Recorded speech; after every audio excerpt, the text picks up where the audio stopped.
edzinoi nhau dzomanhoko 29 kurume. Mabuja nevamwe vana vezimbabwe vakurudzirwa kuti vapfadime vari panzvimbo ibodzi vareke kugotekaira nenyika yese.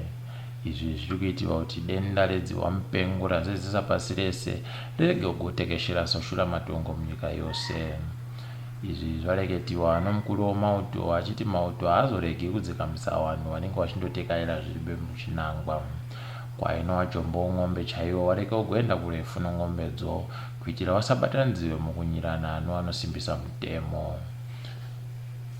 Mumwe mwana wevhu ane umhizha hwekuunganidza homwe dzomari yoruzhinji aenderera mberi neubasa hwache hunomisa mvura padenda redzihwamupengo rashanyira nyika.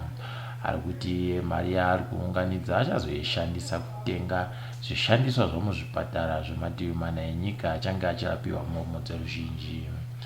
Nyika yese nhasi makereke adoko ari kuita rusando rwepadandemutande reFacebook, icho chinova chiitiko chekutanda kuitika kubva makereke achitanga. Idi gore rino tichaoneswa zvizhinji.